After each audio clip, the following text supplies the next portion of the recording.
El rumor de la discordia, un podcast para comentar las noticias de Jalisco.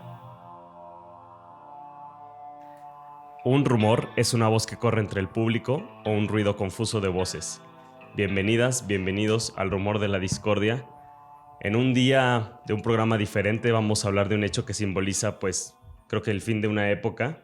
Es lunes 3 de abril, Pepe Toral. Así es, normalmente los lunes desmenuzamos las noticias más importantes de la semana y bueno, esperamos en próximas semanas ponernos a mano con hechos muy importantes que ocurrieron, pero bueno, sin duda la noticia del suicidio de uno de los políticos más importantes de las últimas décadas, por lo menos en los últimos 30 años, el más influyente, el que permaneció con más tiempo, la muerte de Raúl Padilla López, pues se lleva a los reflectores y tenemos un gran invitado de lujo que agradecemos que esté aquí con nosotros. Muchas gracias, Pedro Mellado. Buenos días. Buenos días. Yo me siento muy complacido que me hayan invitado. Para mí siempre es un placer estar con colegas y hablar de temas que tengan que ver con el interés público y con el periodismo.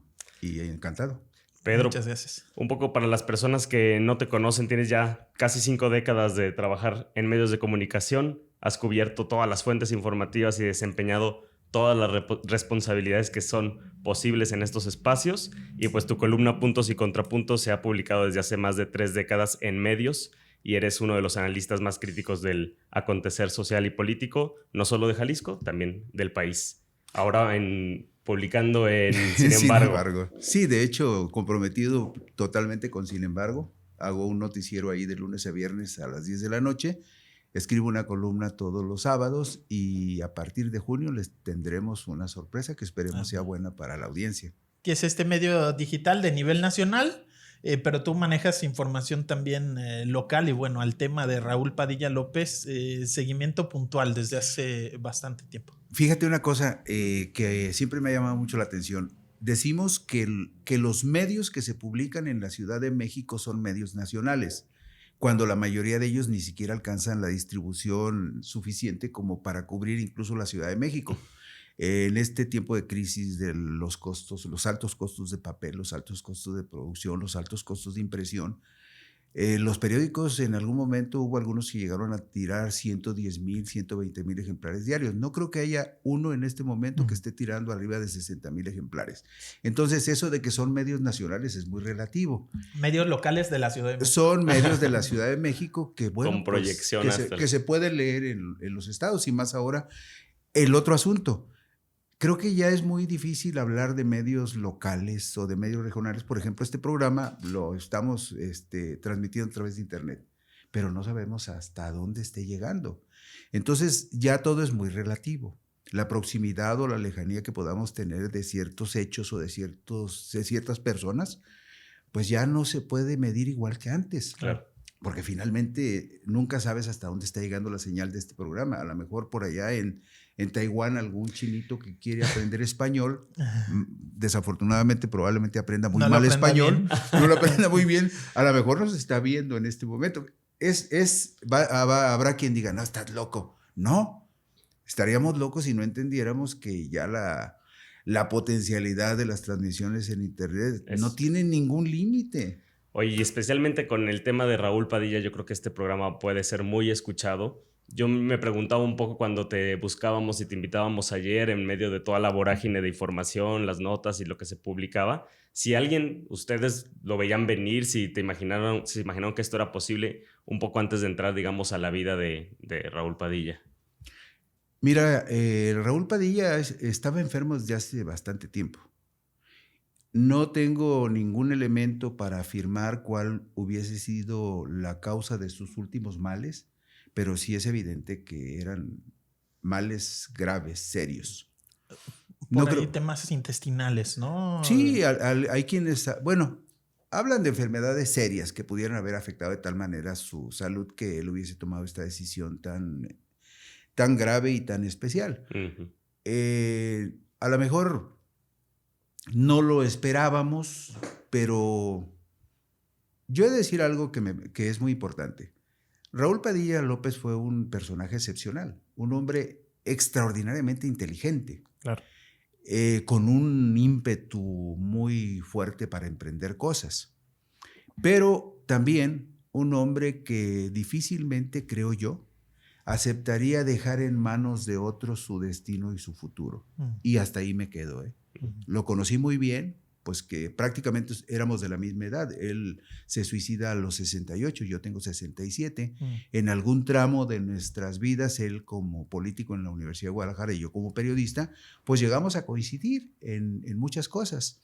Pero evidentemente, lo repito, un personaje como Raúl Padilla no iba a dejar en manos ni del destino ni de otros su futuro. Y más un futuro donde él tuviese que plantear desde una óptica personal algunas objeciones sobre cómo le gustaría que lo vieran los demás. Claro. Pero indudablemente que era un hombre muy inteligente y un hombre que tomaba decisiones tan extremas como esta, ¿sí?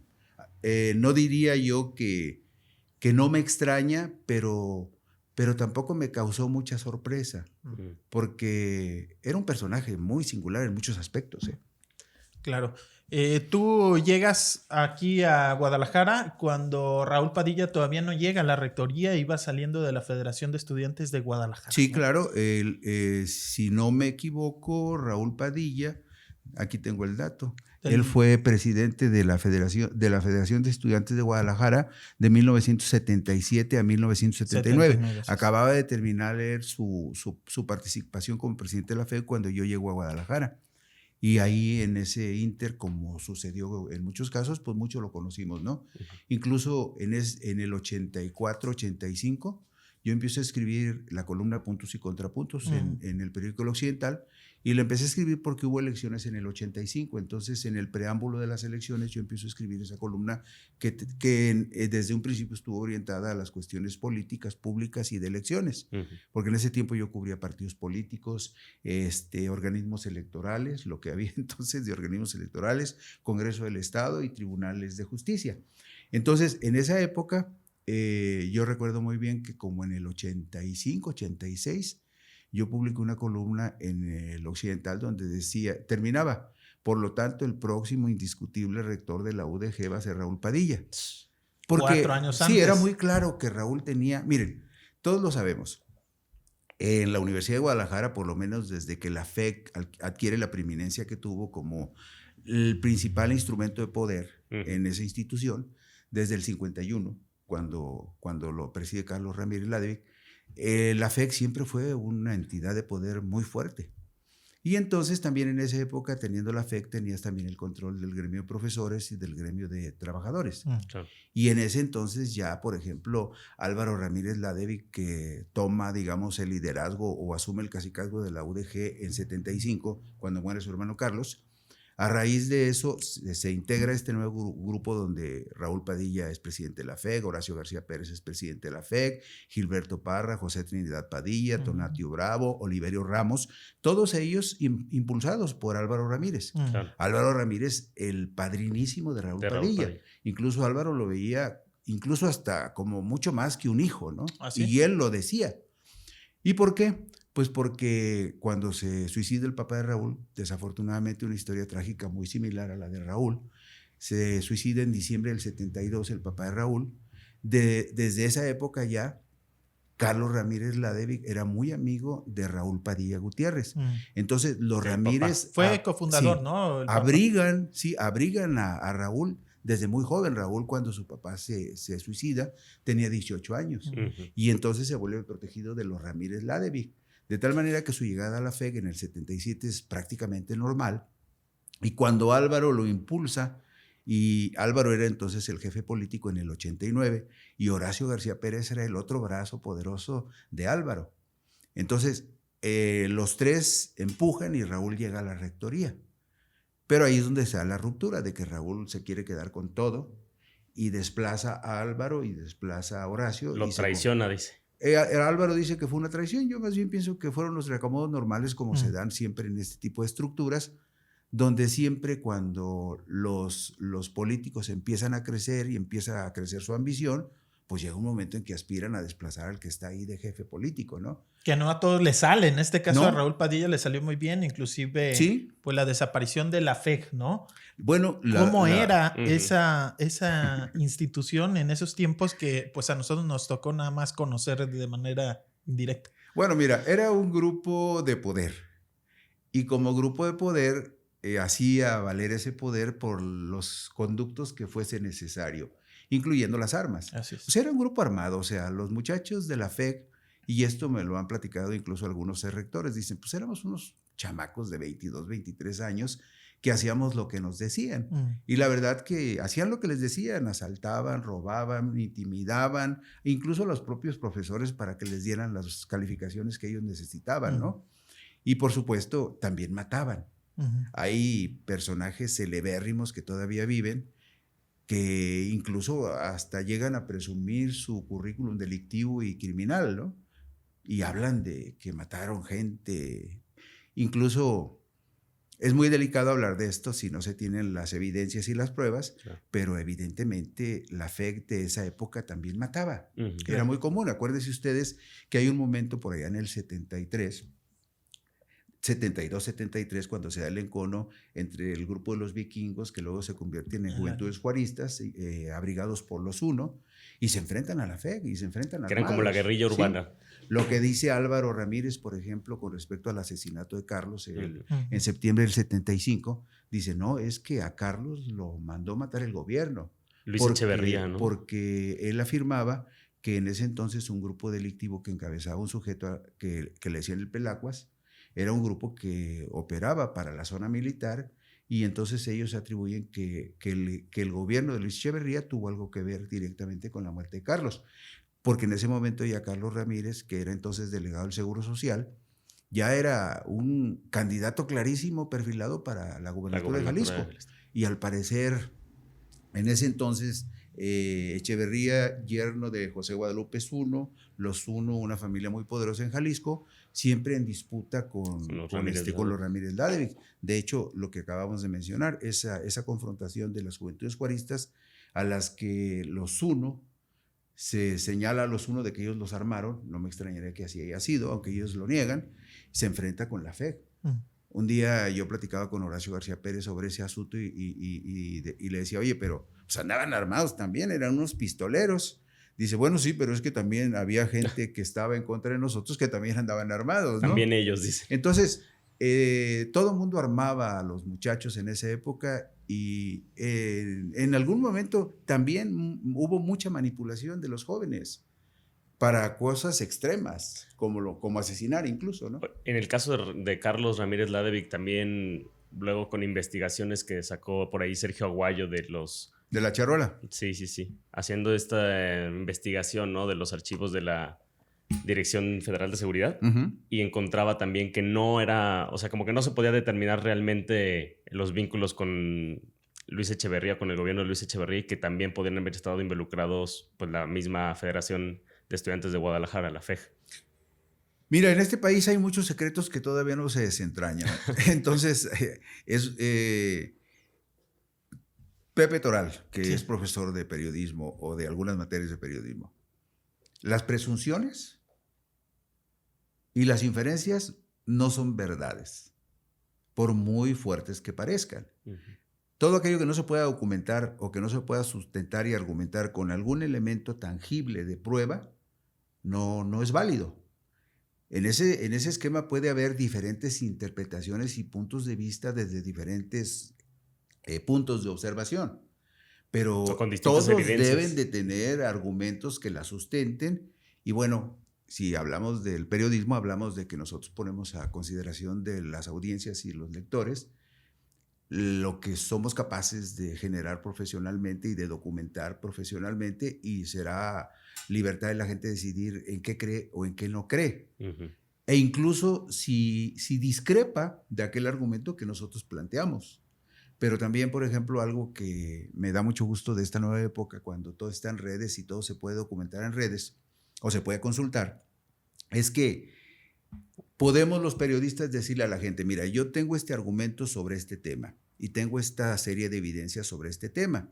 Pero si tú quieres profundizar en el conocimiento más detallado de lo que yo te estoy diciendo, aquí están los enlaces para que tú vayas directamente a la fuente que yo estoy citando, Claro. porque ese es tu derecho, ¿sí? Claro. Y el asunto es, sí, yo puedo tener una idea y un argumento sobre un tema, pero tú tienes el derecho de documentarte directamente si quieres, y yo estoy obligado a decirte de dónde saqué la información que te estoy ofreciendo y en la cual sustento mi argumento.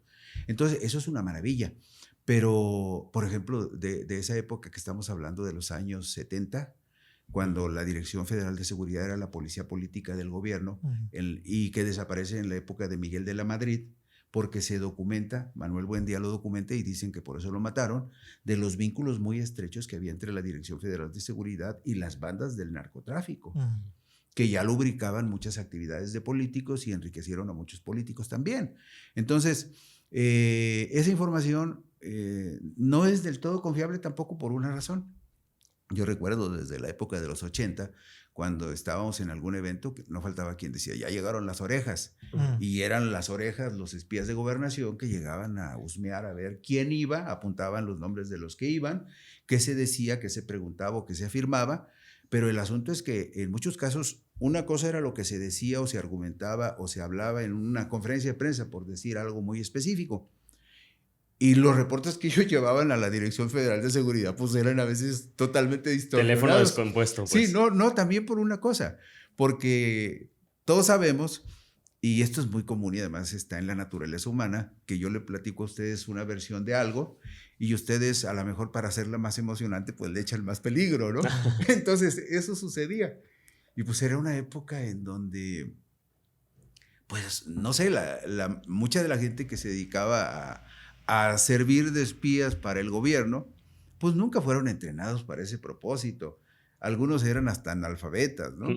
Pero bueno, esa información que existe y debe existir ya nada más en tarjetas y papeles, pues tampoco es 100% confiable. Claro. ¿Sí? Porque va muchas veces de origen distorsionada, ¿no? La FEG llega, digamos, la mayoría de los rectores, por ejemplo, el papá de Enrique Alfaro es presidente de la FEG y luego es rector, igual que Raúl Padilla, igual que Trino Padilla, que Tonatiuh Bravo. Digamos que era una plataforma política que se utilizaba y de ahí surgían los rectores. Cuando llega Raúl Padilla, se le quita el papel predominante a la FEG para crear la FEU. Y uno de los columnistas de Mural, Roberto Samarripa, pues menciona algo el día de hoy bastante peculiar en el tema de Raúl Padilla, que dice que él llega rodeado de pistoleros, ¿no? Haciendo referencia a este sí, había muchos pistoleros. Y se va que ahora rodeado son de premios maestros Nobel o casi doctores, ¿sí? de Sí, literatura, sí, ¿no? Sí, bueno. Entonces, ¿cómo se da ese cambio que ciertamente la Federación de Estudiantes Universitarios, que es la nueva organización estudiantil que se impulsa en la rectoría de Raúl Padilla y que se queda ya con el control de los representantes estudiantiles, ¿no? En el Consejo General Universitario, ciertamente ya no tienen ya ese ingrediente violento, por lo menos de las armas, ¿no? Hay un cambio que no necesariamente es por Raúl Padilla, también por el contexto social, pero es algo que sí cambió, digamos, evidentemente en la violencia que se ejercía en la Federación de Estudiantes de Guadalajara, que no está en ese nivel presente ya en la actual FEU. Sí, cambiaron muchas cosas. Miren, ustedes recuerden, por ejemplo, que la década de los años 70 fue una época muy convulsa. Desembocan ahí todas las insatisfacciones y reclamos de movimientos, por ejemplo, de maestros, de médicos, de ferrocarrileros, que a finales de los 60 son muy fuertes, de campesinos, de ejidatarios, de comuneros, de gente pobre, digamos, que reclama cosas y que en la mayoría de los casos está de alguna manera articulada como movimientos de tendencia de izquierda. Es la época grande del viejo Partido Comunista Mexicano, ¿no? Que incide en muchos sindicatos independientes. Incluso en la UNAM hubo también presencia muy significativa. Todo eso, si ustedes recuerdan, desemboca en la reforma electoral de 1977, la que promueve Reyes Heroles en el gobierno de José López Portillo. Eso, que había sido candidato único. Que había sido candidato único. Eso tiene un efecto muy importante. Si ustedes revisan los diputados de representación proporcional que llegaron después de la elección de julio del 79, no, hombre, la calidad de todos esos hombrones de izquierda que llegaron eran verdaderos íconos de la izquierda en México, ¿sí? Arnoldo Martínez Verdugo, Evaristo Pérez Arriola, gente muy, muy representativa de los movimientos sindicales, campesinos, obreros, de maestros, de médicos independientes. Una alineación impresionante.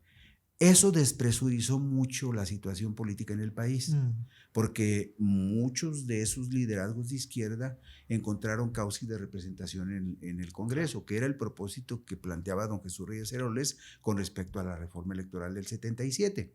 Incluso, si ustedes recuerdan, en el 79, justamente, es cuando se le dio por primera y única vez el registro oficial como partido político al viejo Partido Comunista, que en Jalisco compite por primera y única vez en las elecciones del 79, porque a partir del 82 el registro que se usó para el Partido Comunista se utiliza para registrar el Partido Socialista Unificado de México, donde Raúl Padilla aparece como simpatizante y promotor en el estado de Jalisco, ¿sí?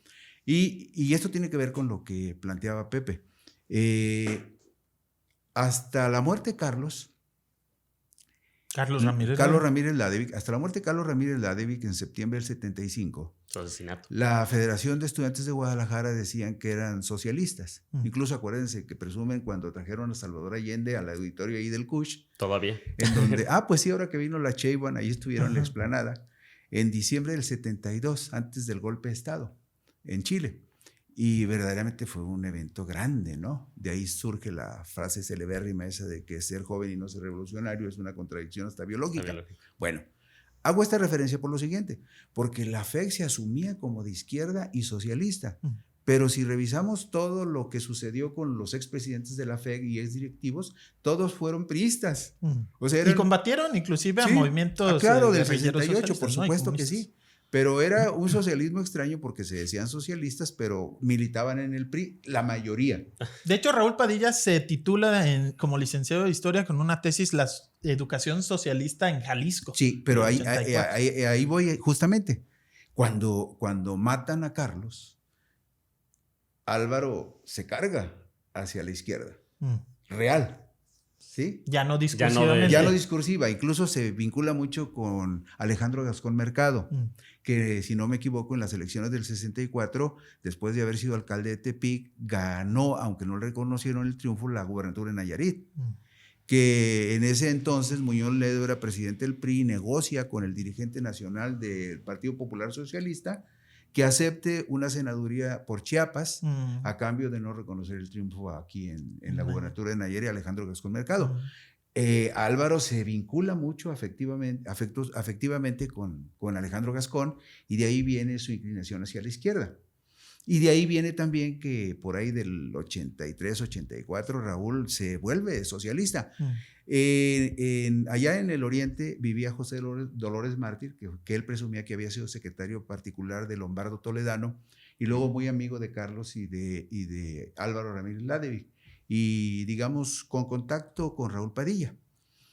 Y en la casa de Dolores Mártir ahí se organizaron muchas campañas del PSUM.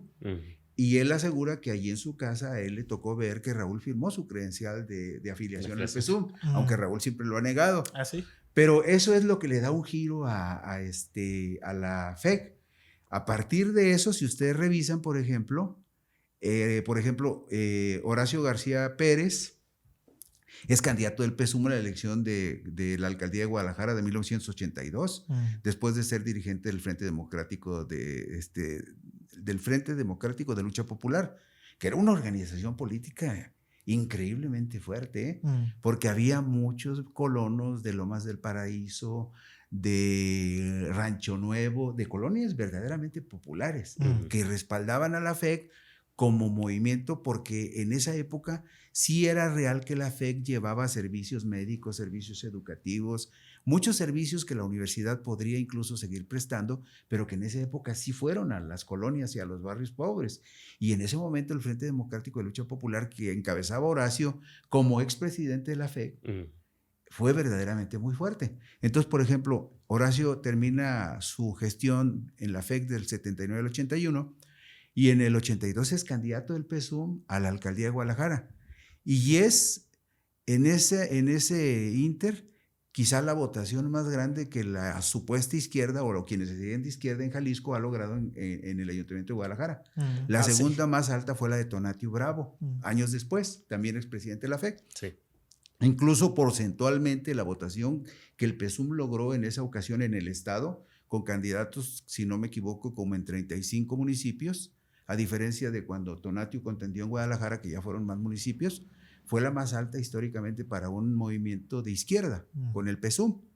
Bueno, pues en ese inter, por ejemplo, también en el 82, Dolores Mártir y José Dolores Mártir y Beatriz Híjar llegan como diputados plurinominales del PSUM al Congreso de Jalisco. Antes, en la elección del 79, Claudio Palacios Rivera llegó como único en la historia de Jalisco, primero y único diputado del histórico Partido Comunista Mexicano de representación proporcional en el Congreso del Estado. Legisladores comunistas y socialistas en un estado pues que históricamente no ha favorecido a la izquierda. No, pero sí ha tenido movimientos importantes, pero no popularmente no muy amplios ni muy significativos, ¿no? Pero todo esto lo comento por una razón. Si ustedes observan todos de los personajes que estamos hablando, Gilberto Parra fue diputado del PRD, Trino en las elecciones del 85, si no estoy equivocado, fue candidato del PSUM. Ah, sí, entonces, sí, porque luego fue priista. Sí, en 1985. Yo lo recuerdo porque en esa época la casa de Dolores Mártir, que vivía en el oriente, era como la casa de campaña de los candidatos del PSUM vinculados a la FEC, porque Dolores Mártir estaba muy vinculada a la FEC en ese entonces, ¿sí? Y también llegó a ser director de la Prepa 2, la Prepa Nocturna de Trabajadores. Entonces, todo esto tiene que ver con el cambio que da en ese momento la FEC, que de ser priista de repente se vuelve izquierdista, ¿no? Sí. Pero en los hechos reales, porque antes era socialista, pero militaba en el PRI, ¿sí? Hasta la muerte de Carlos. En ese sentido también, Pedro, ya mencionando a José Dolores Mártir Velázquez, en algún momento también está documentado en prensa que él dice que Raúl Padilla manejaba hasta el último miembro del Consejo General Universitario y a través de la nómina en esas condiciones, y por esa razón los gobiernos no le podían hacer nada, ¿no? Porque si alguien aceptaba el cargo y hacía cosas a su nombre, pues el que iba por malversación de fondos o cualquier cosa a la cárcel era esa persona y no Raúl, que lo había puesto y controlado. En ese sentido, a mí me gustaría preguntar, en esta llegada en el 89 de Raúl Padilla López como rector de la universidad, ¿cómo fue realmente la toma, ¿no?, de ese control político de la universidad, visto desde el lado de Álvaro Ramírez Ladevic como una traición? Bueno, tú dices que es como un cambio, pero ¿cómo se gestó realmente en los hechos? Porque también, bueno, súper importante la creación de la Feria Internacional del Libro de Guadalajara en el 87, un poquito antes de que llegara Raúl a la rectoría, ¿no? Mira, hay cuestiones que se quedan en el limbo y que luego no se reconocen. Por ejemplo, lo de la FIL. Sí. ¿Quién era rector cuando se aprobó la FIL? Enrique Javier Alfaro Anguiano. ¿Quién financió el arranque de la FIL? Enrique Álvarez del Castillo. Él era gobernador. Como gobernador. Y es algo que no existe. Junto con el y eso no existe Estado en la historia de la FIL, ¿eh? En ese entonces, Raúl Padilla estaba en un cargo de cultura, ¿no? Sí, en la universidad. En intercambio académico, si no me equivoco. Por ahí tengo la historia también de esa parte. Pero Departamento de Investigación Científica y Superación Académica. Ahí estaba entonces, sí. Pero el asunto aquí es que, ¿cómo llega Raúl? Bueno, pues Raúl llega por lo que ya sabemos, o sea, impulsado por toda la fuerza que representaba la FEC y el control de los gremios. Acuérdense ustedes que en esa época es la época en donde empiezan a surgir personajes como Celia Fausto Lizaola, como Samuel Romero Valle, que se convierten en operadores de Raúl en los gremios de trabajadores y de académicos. Al tiempo que son candidatos plurinominales. Sí, y son gente vinculada al grupo de Raúl, pero algunos de ellos más directamente al grupo de Tonatiuh, ¿no? Entonces ahí se va estructurando el control absoluto de... ¿Qué pasa en ese caso? Le quitan el control de los gremios a los viejos líderes de la FEC, ¿sí? A los viejos, a Álvaro. No, a Álvaro no. Álvaro encabeza este recambio Pero se lo quitan, por ejemplo, a don Enrique Javier Alfaro Anguiano, a Zambrano Villa, ¿cómo se llamaba este señor? El papá del ahora secretario general. No. Yo tampoco sé, no sé. Sí, Es Gómez Mata. El secretario El secretario general de la UDG es hijo de un expresidente de la FEC que jugó un papel crucial, Guillermo Gómez Reyes. A ese grupo fuerte de ex de la FEC es a los que este grupo de Raúl, Horacio, Gilberto, Trinidad, con la bendición de Álvaro, les arrebatan el control del poder real en la Universidad de Guadalajara. Bueno, entonces Raúl llega de manera natural porque tenía todo el respaldo de quien debía tenerlo, ¿no? Y hay algo que no hay que perder de vista también. Cuando Raúl es rector, cuando Raúl llega a la rectoría, pues se enfrenta con Álvaro y con Horacio y con Oliverio Ramos, que le toman prácticamente la universidad porque Raúl quería hacer una repartición, digamos, del poder en donde él resultaba más beneficiado que Álvaro y que Horacio. Y de hecho, en algún momento, Álvaro se queja de que se quiere quedar con todo. Y entonces le paran la universidad varios meses hasta que cae enfermo Álvaro. Eso me lo platicó el mismo Álvaro. ¿Es con lo de la toma de rectoría? Sí, cuando toma rectoría. Y entonces Raúl consigue que Carlos Ramírez Powell, el sobrino de Álvaro, lo lleve al hospital donde estaba internado Álvaro. Y ahí ya internado Raúl le jura lealtad eterna a Álvaro a cambio de que levanten la toma de la universidad. La levantan y Raúl ya nunca volvió a tener ninguna, no hubo lealtad. Ninguna devoción de lealtad por Álvaro Ramírez. Pero también hay otras historias que a mí me han platicado directamente los actores protagonistas de esa situación. Quien finalmente le da la bendición a Raúl Padilla, y así lo han dicho varios de los que están incluso en su círculo más cercano, fue el presidente Carlos Salinas de Gortari. Por eso a Raúl se le acusa de ser un instrumento del neoliberalismo, porque hasta donde yo tengo documentado por versiones de actores directísimos de esa época, ¿quién llegó como secretario general con Raúl en el conflicto? Guillermo Gómez Reyes, un hombre que fue presidente de la FEC, que pertenecía al grupo de García Paniagua y que además tenía una leyenda de argumentos violentos muy documentados. Entonces, además de que llega Guillermo Gómez Reyes a respaldar a Raúl en un terreno donde Guillermo Gómez Reyes tenía prestigio y fuerza, también tenía consejeros en el Consejo General Universitario que apuntalaron el poder de Raúl en el Consejo General. Y de esa manera Raúl se consolida en la Universidad de Guadalajara. Eso fue en el 89. En el 91 promueve, y esto articulado por el que fue secretario general, Peña Ramos, el Atenguillo. El Atenguillo articula todo el proceso para la fundación de la FEU. Actual rector de Cutonala. Sí, y ahí andaba Mara Robles. Sí, y andaba es fundadora. La diputada. El Paros, el que ahora es maestro en Derecho, casi doctor, ¿no? Que fue consejero de la Judicatura, que es gente de Tonatio. Partida Caballero. Él anduvo también en ese movimiento. Entonces, lo que sucede es que se apoderan de la FEU, toman prácticamente todo el control y a partir de ahí Raúl se vuelve inamovible. Además logró otra cosa esencial.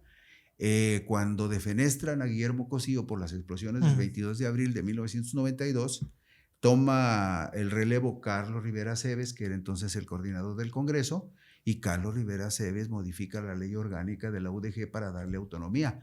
Antes de, todavía a Raúl lo nombra Cosío, el gobernador, porque el Consejo General le presentaba al gobernador en turno una terna de aspirantes a la rectoría y el gobernador en turno resolvía.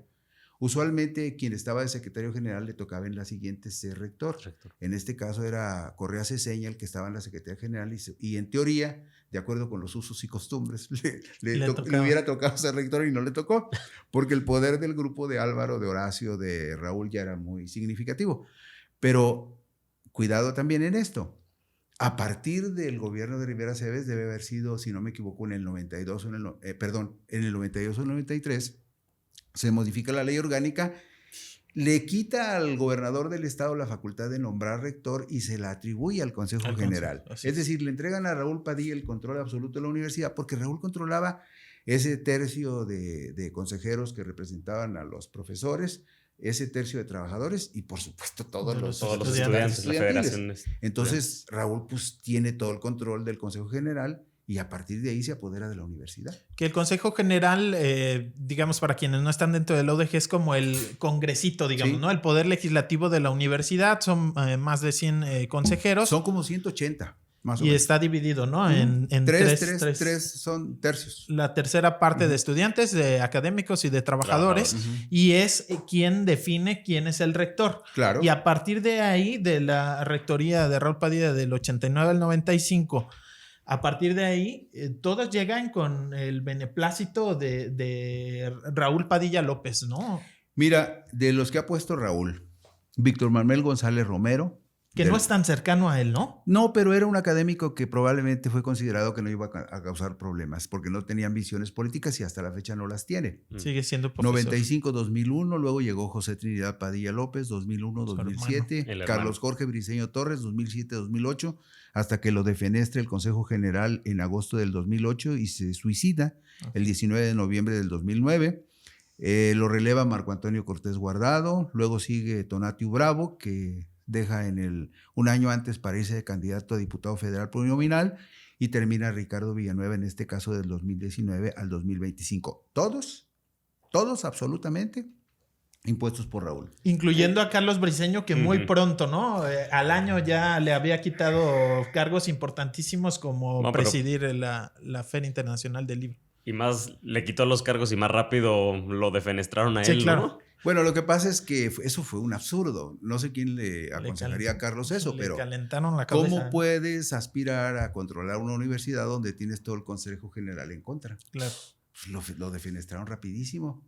Él da por terminada la sesión del consejo, se sale y Marco Antonio Cortés Guardado y otro grupo dice no, se reinicia y lo destituimos. Sí, claro. Y queda Marco Antonio Cortés Guardado como rector. Lo que había hecho fue que el 26 de agosto del 2008, Carlos Briceño destituyó a Raúl Padilla del Centro Cultural Universitario y del Corporativo de las Empresas Universitarias. Que, digamos, se habla luego, se exagera un poco el control que tenía Raúl Padilla sobre la universidad, como de que no se mueve un pelo, ¿no? En realidad tenía cargos bastante importantes en donde mantenía el control de ciertas cosas. Como estratégicos. Como es esto, ¿no? Las empresas universitarias, la Feria Internacional, que es una de las empresas universitarias, pero también los procesos electorales, ¿no? Bueno, lo más importante es que siempre ha tenido el control hasta ahora que murió, el control del Consejo General. ¿Para qué quería más? Los procesos electorales, sí. ¿no? Sí, además, mira, por ejemplo, tú que tienes contacto con la gente de la UDG, desde que yo tengo memoria, si ha habido algún proceso de elección de directivas o de directivas de estudiantes, profesores, trabajadores y mucho más de consejeros al Consejo General libre y democrático, creo que sería 1 en 1000, que es otro de las críticas que se le ha hecho a este cacicazgo Raúl. O sea, en los últimos 34 años han sido extraordinariamente excepcionales los casos, si los hubo, creo que en estudios políticos en algún momento sucedió, de elecciones libres de corrientes que fueran opositoras a Raúl. Creo que son excepcionales los casos.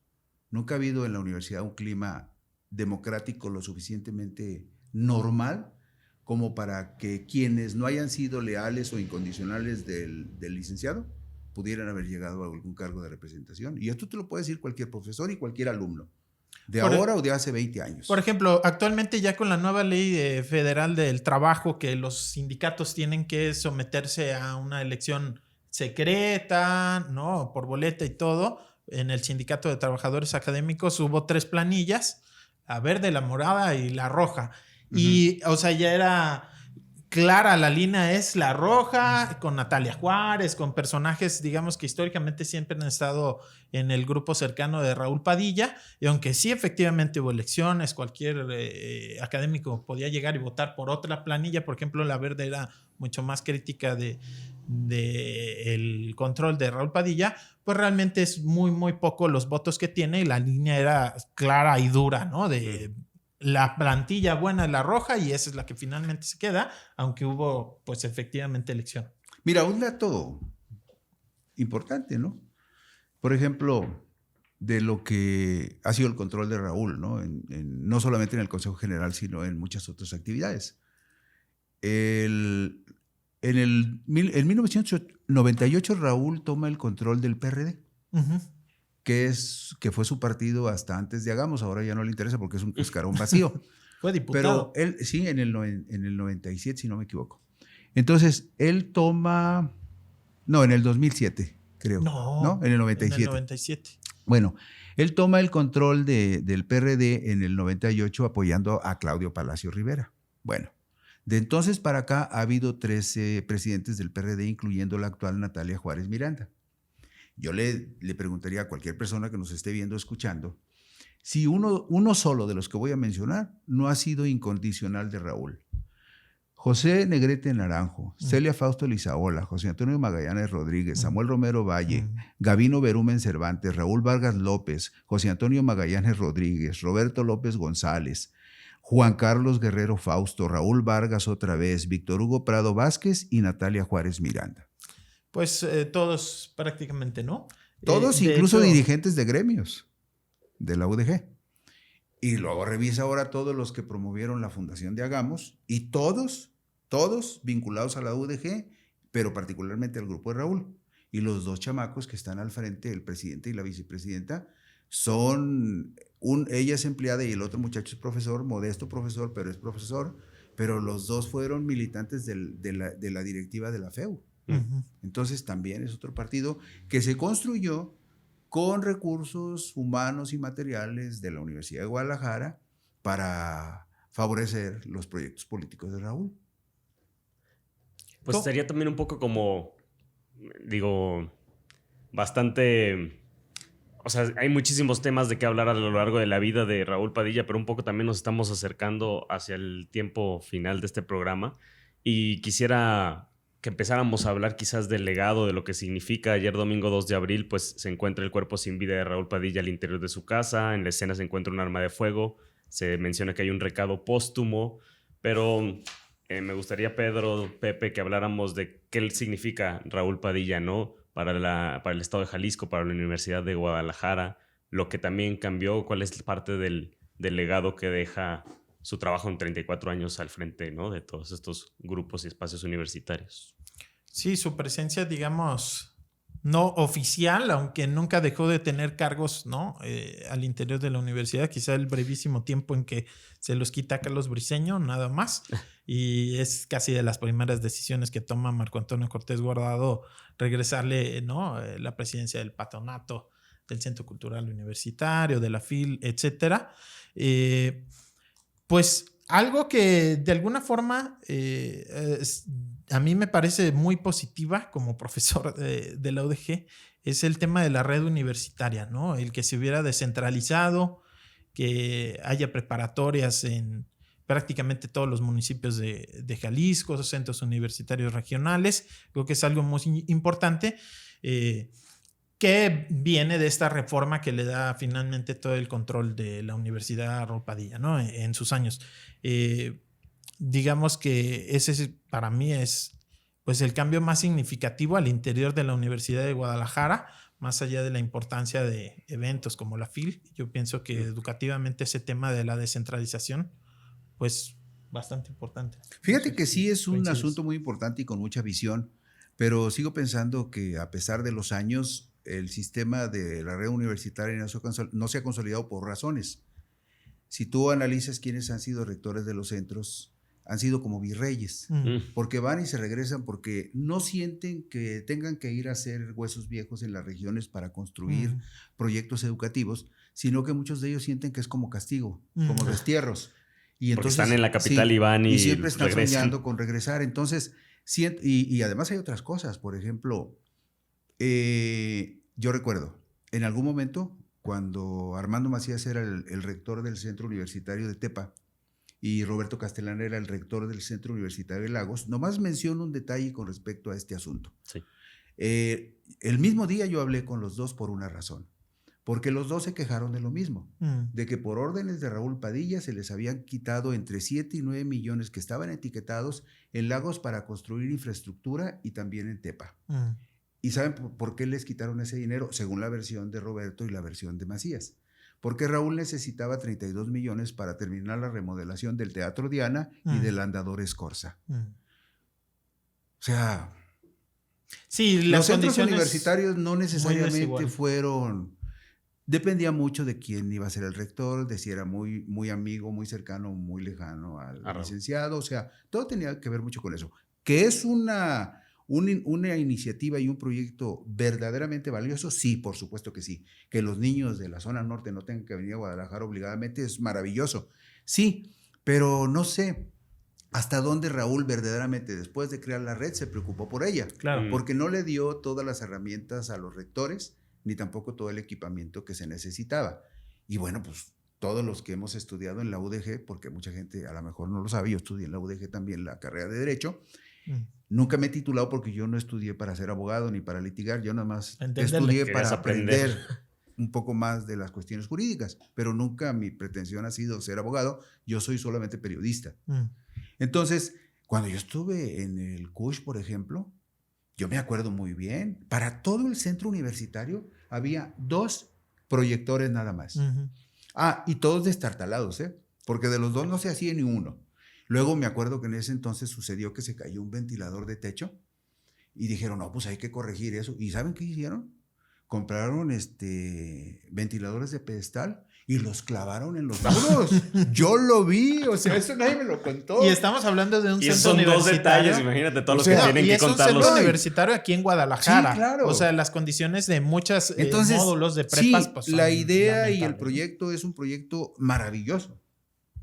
Bajar a los detalles es todo como un muchos mundo. de los proyectos de Raúl, que si los observas desde un solo lado dirás, qué maravilla. Claro. Pero cuando los observas desde otra perspectiva, te das cuenta de que hay muchas grietas y que son cuestionables desde otra posición, ¿no? Las empresas universitarias y el control de la cultura es otra de las grandes críticas, ¿no? Mira, yo nada más les voy a dar un dato que está documentado. Hay un muchacho que se llama Luis Herrera de Reporte Índigo. Saludos a Luis. Que hizo un trabajo muy bueno y se publicó el 11 de febrero de 2021. Nada más como un dato así muy ilustrativo. Entre el 2001 y el 2020 se llevaban invertidos ya 4,856 millones de pesos en el Centro Cultural Universitario. Si revisamos los presupuestos de los últimos 6, 8, 10 años, nos vamos a dar cuenta de una cosa. Hay presupuestos que el gobierno del Estado le etiqueta a la UDG, en donde hay más dinero para el Centro Cultural Universitario que para infraestructura universitaria. Y cualquiera lo puede checar, ¿eh? Allí en transparencia de la UDG, ahí están todos los presupuestos, los puedes checar.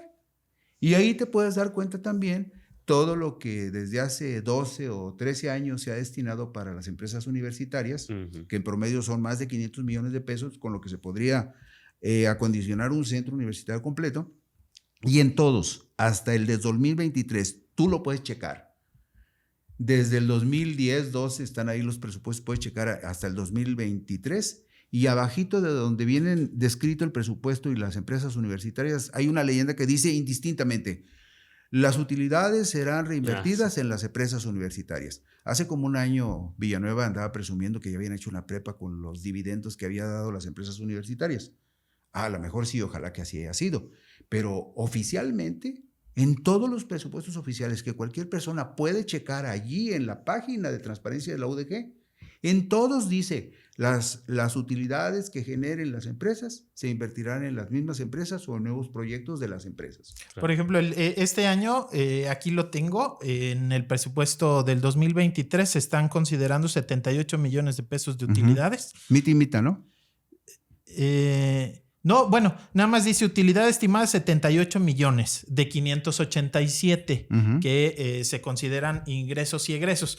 Ahí sí hay que matizar. No es, digamos, el presupuesto de un centro universitario el más grande de todos, más o menos también cuesta como 600 millones de pesos, que son recursos del subsidio, digamos, dinero nuevo que les llega de la federación y del gobierno del estado, que se invierten en la administración. En el caso de las empresas universitarias, son recursos de las empresas que se reinvierten en ellas, ¿no? Digamos, no es como dinero del subsidio. Si usaran, bueno, sí se usan, pero digamos, la mayor parte del recurso de las empresas universitarias no viene del subsidio, sino viene de lo que generan principalmente las empresas exitosas, el PROC, la Escuela de Idiomas, la Feria Internacional del Libro, el Auditorio Telmex, son las que más facturan y que de alguna forma tapan los huecos de otras que generan pérdidas cada año. Por ejemplo, la de energía tiene desde que se creó la Operadora Universitaria de Energía generando pérdidas. En su momento los hoteles y clubes deportivos también cada año perdían. Entonces, digamos, las ganancias de la Escuela de Idiomas, las ganancias de los conciertos del Telmex cubren luego pues las otras empresas. Pero una universidad que con generan hoteles. pérdidas, ¿no? Ahí les va, rapidito, para no entretenerme mucho. Mural viernes 1 de octubre del 2010. La cabeza dice, pierde UDG 27 millones de pesos, registran empresas universitarias números rojos cada año. Vamos a otra. Miércoles 28 de mayo del 2014. Son pozos sin fondo empresas de la UDG. Aunque el Corporativo de Empresas Universitarias oficialmente está hecho con el fin de generar recursos para la UDG, 5 de las 18 empresas que maneja son un pozo sin fondo. Vamos adelante. Lunes 9 de junio del 2014. Analiza UDG futuro de hotel. Tras 10 años generando utilidades, en 2011 el Hotel Villa Montecarlo registró millones de pesos en números rojos, 2014. Vamos al 16. Congelan ganancias. Las ganancias del corporativo de empresas que tiene la Universidad de Guadalajara están frenadas. La UDG opera 14 compañías con la misión de generar recursos de apoyo. Sin embargo, sus utilidades se calcularon con una caída del 1.5% en el último año. Nos vamos más adelante. Auditorio. No brilla por sus ganancias. El auditorio, que es la estrella de la Universidad de Guadalajara.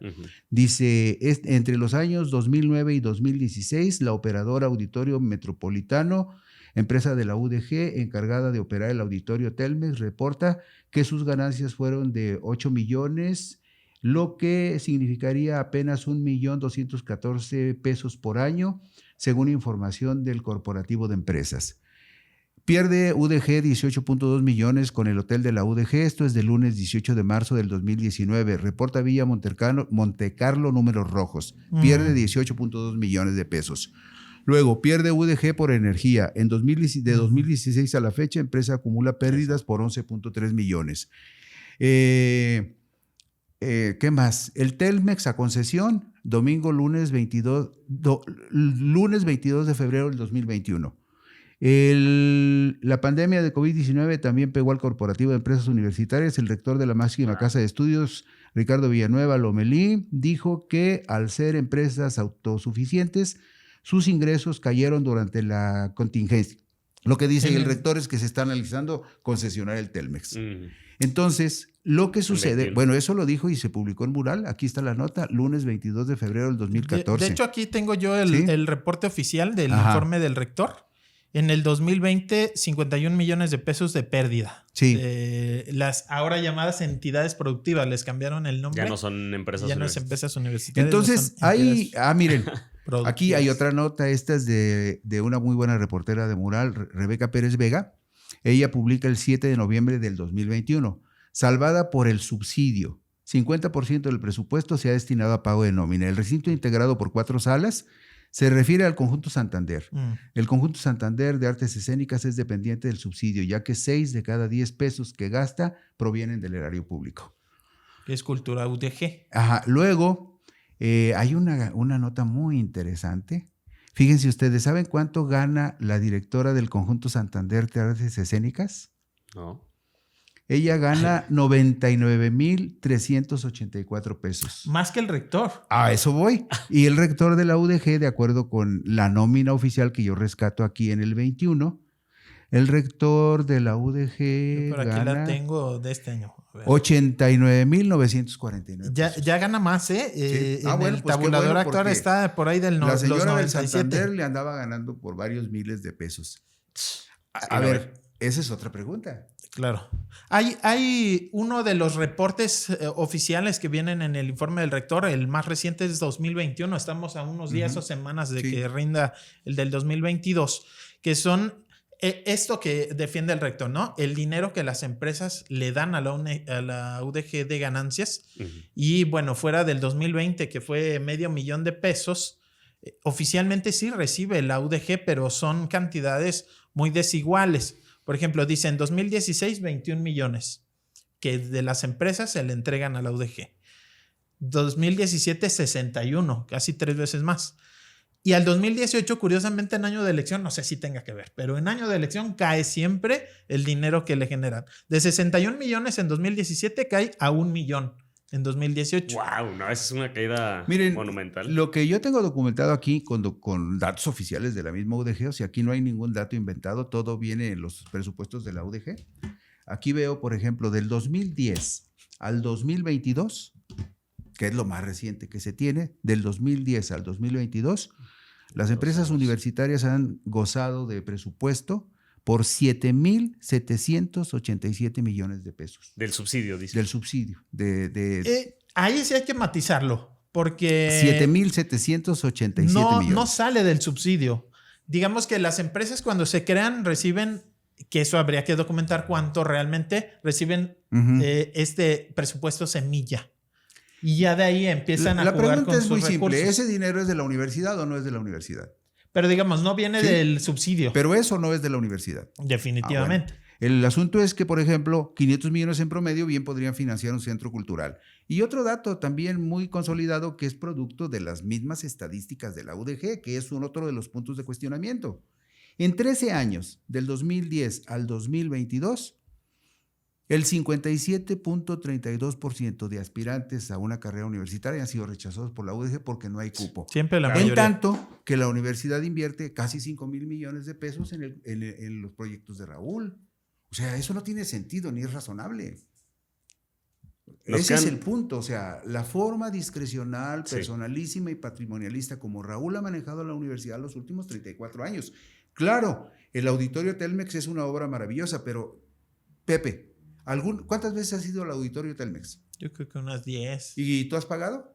Sí, mi ¿Te han boleto. hecho algún descuento por ser profesor de la UDG? No, nunca lo he aplicado. Nunca. O sea, las obras, el Conjunto Santander, el Auditorio Metropolitano, el Auditorio Diana, el Cine Diana, todos son propiedad de la universidad y de la comunidad universitaria. Cuando algún alumno o profesor ha recibido, o cuando ha habido una promoción que diga a todos los alumnos y profesores de la UDG, va a haber una serie de conciertos importantísimos de música clásica en el Conjunto Santander, y para que vayan y disfruten de este bien universitario se va a hacer un descuento del 50% a todos los que quieran ir. Nunca, ni siquiera del 10%. Se manejan como empresas privadas. Para el hotel y el club, sí. Ahí le sueltan a la UDG una pizcachita para que no se vea tan mal. Pero el asunto es ese, o sea, el uso discrecional de los recursos. Y bueno, opaco también. Hay ahorita cientos de condolencias por la muerte de Raúl y estoy seguro que muchas son muy sinceras y muy conmovidas. Pero el asunto no es que se juzga a una persona, sino a alguien que ejerció una función pública y una responsabilidad pública en el manejo de recursos públicos de una institución que es propiedad incluso de los padres frustrados y de los jóvenes frustrados que nunca pudieron pasar por sus aulas. Ese es parte del cuestionamiento. Y el otro, Pepe, ¿cuándo ha habido democracia en la UDG en los últimos 72 años, hombre? No solamente en el periodo de Raúl, en el periodo de Carlos Ramírez, de Álvaro Ramírez y ahora de Raúl. Nunca. O sea, ¿cómo puedes explicarte que en una universidad no haya democracia? Y otro punto, lo pueden negar y lo podemos discutir. Pero evidentemente los foros temáticos de la FIL en los últimos años se convirtieron en fotos para desahogos de una cierta corriente ideológica y supuestamente académica en contra de un gobierno o en contra de ciertas expresiones del gobierno. En la FIL se cerraban los acuerdos políticos, ¿no? Las alianzas. Hay muchas cosas que habría que cuestionar. ¿Por qué? Por una razón muy sencilla, hombre. Ese dinero, Ese es y así dinero lo digo, público. es dinero del pueblo. Claro. Hasta del pueblo que nunca tuvo o va a tener un beneficio de De la una universidad. institución que también se financia en la medida que sea con su dinero. Pedro, ya para irnos, ¿qué podemos esperar tras la muerte de Raúl Padilla? Se habla de pues los más cercanos, ¿no? El hermano Trinidad Padilla López, Tonatio Bravo, ex rector y actual regidor en Guadalajara por Agamos, y el Atenguillo, Alfredo Peña Ramos, que eran junto con Raúl Padilla quienes al final este famoso Sanedrín, ¿no? El mismo Villanueva, ¿no? Villanueva, Bueno. pues que llega de alguna forma del grupo de Alfredo Peña. Bueno, lo que creo es lo que todo mundo de alguna manera deduce, ¿no? O sea, indudablemente que Alfredo Peña tiene una influencia importante en la Universidad de Guadalajara porque él ha sido el pastor de todos los presidentes y expresidentes de la FEU. O sea, yo en varias ocasiones que he platicado con Alfredo me ha platicado cuando Raúl le daba la encomienda de buscar un candidato, apoyarlo y hacer lo que triunfara, incluso cuando se enfrentó el Chicho al candidato de Briceño. ¿Te acuerdas? Bueno, y el que propuso al Chicho fue justamente el Atenguillo, porque Raúl le dijo, oye, no vamos a dejar que Briceño se lleve todo, incluyendo la presidencia de la FEU. Entonces él le dijo, pues juguemos con el Chicho. Y aceptó la propuesta del Atenguillo. ¿Qué va a pasar? ¿Era César Íñiguez el de Briceño o quién era? Creo que era César Íñiguez, ¿no? En esa ocasión. El líder sindical del Congreso actualmente. Sí, incluso hasta Alfredo Peña me dijo, y le ganamos de manera decente para que no se viera tan aplastante.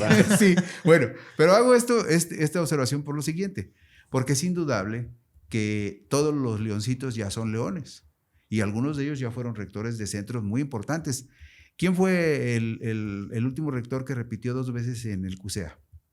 En CUSEA, Alberto Castellanos. Alberto Castellanos. ¿Qué hay en el CUSEA? Las empresas universitarias, el Canal 44. 2 pues veces en el CUSEA y 2 veces en la zona norte, ¿cierto?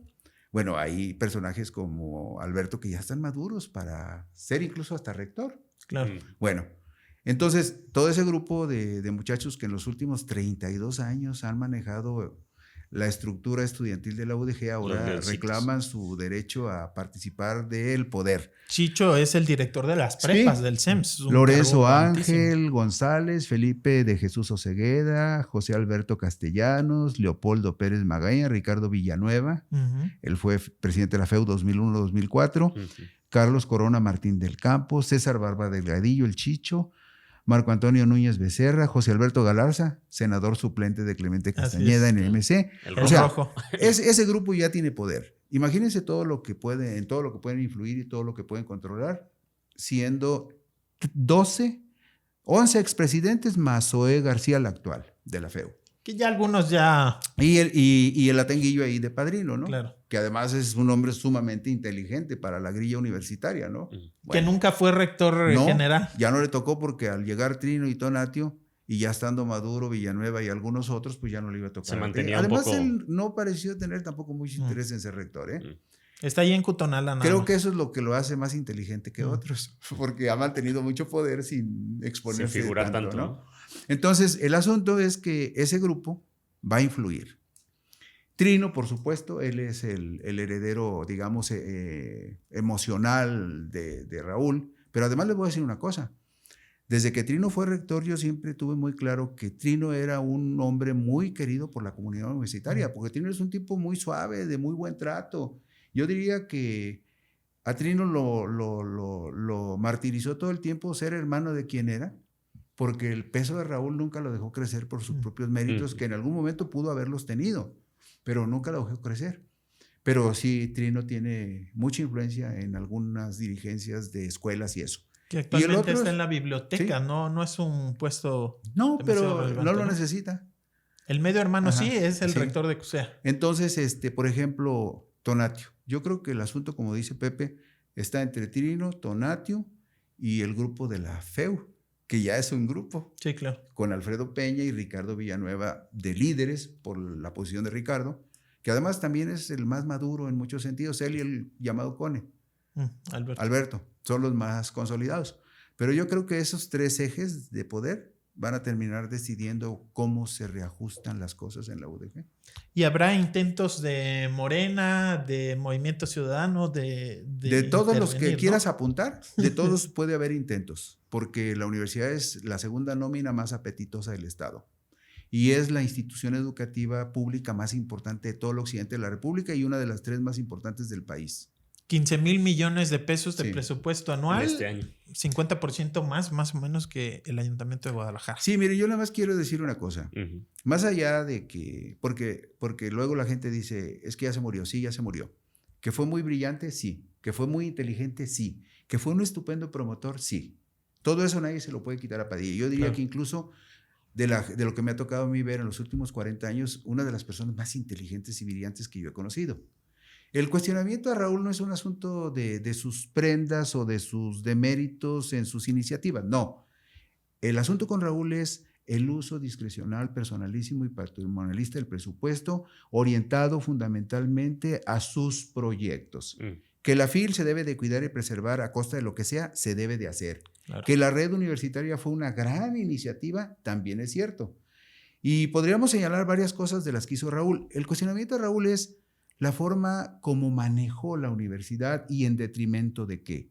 El altísimo costo social que tuvo para muchos jóvenes que fueron rechazados por la universidad año tras año. Y además, la cooptación de los liderazgos independientes y el clima antidemocrático, impositivo y a veces hasta violentamente arbitrario en contra de profesores y estudiantes en una universidad que debió vivir un clima diferente, por ser un espacio universal para las ideas, el debate, la discusión, ¿sí? Pero eso no es... La democracia. O sea, ahí está el gran déficit, en el manejo poco escrupuloso de los recursos para las labores sustantivas de la universidad en beneficio del pueblo. Y aquí sí pueblo, aunque Ciro Moreyama diga que el pueblo no existe, pero sí existe, nada más que no lo ven, nunca lo han visto. Pero ese es el gran desbalance que hay en su figura. En su figura, sí, o sea, desde mi punto de vista. Y reitero, de una figura pública que tiene que ser juzgada desde los medios con una actitud crítica, porque el periodismo es crítico, no hace relaciones públicas y no trata de quedar bien con todos. Tiene que cumplir una función en la búsqueda de la verdad, con el único propósito de ofrecerle eso a la gente, a los lectores y a las audiencias, para que la gente tenga más herramientas para observar la realidad, analizarla y tomar sus propias conclusiones y decisiones. Nada más. O sea, uno no hace otra cosa más que eso, ¿no? Servirle a la gente. Y a la gente, no a los poderes formales, no a los poderes fácticos, porque el periodista no debe de hacer relaciones públicas, hace periodismo. Y si tiene que tomar una decisión de qué lado está, tiene que estar del lado de la gente, no del lado de los poderes. No, pues es bien cómodo llenarse los bolsillos de privilegios y de premios y de estímulos del gobierno en turno, de los gobiernos en turno o de los poderes formales o fácticos en turno. No, eso no le sirve a la gente. Y si el periodismo no le sirve a la gente, no le sirve a nadie. Bueno, a los periodistas corruptos sí, porque se hacen ricos. Y que también ahí tiene un papel la Universidad de Guadalajara, ¿no? En los medios, el recurso este año son 40 millones el plan de medios. De ese asunto si gustan. Vamos a seguir hablando y se va a seguir hablando por muchos años de la figura de Raúl Padilla y de toda su influencia. Pues muchas gracias, Pedro, por habernos acompañado hoy. No, yo les agradezco mucho que me hayan invitado. Creo que hay muchas cuestiones sobre la universidad que es muy sano que se analicen y se discutan y se digan con toda claridad, aun cuando esto resulte incómodo para ciertas cofradías o ciertas burguesías muy privilegiadas, ¿no? Pero yo creo que siendo una entidad pública que le pertenece a la gente, aunque no se lo reconozcan, aunque le hayan sustraído la propiedad a la gente, creo que es un asunto que por eso debemos de tratar de analizarlo con cuidado y con detalle, porque la gente tiene derecho a saber cómo se gasta su dinero y sobre todo por qué se ha sacrificado la esperanza de tantos jóvenes y padres de familia cuyos hijos jamás pudieron entrar a la escuela. 60% año con año. Actualmente más de 300,000 estudiantes, es una comunidad pues bastante amplia, entonces de suma importancia revisarlo con un enfoque crítico. Sí. Muy bien. Pues muchas ahí. Gracias, Pedro. Gracias a quienes nos escuchan. Hasta luego. El rumor de la discordia, un podcast para comentar las noticias de Jalisco.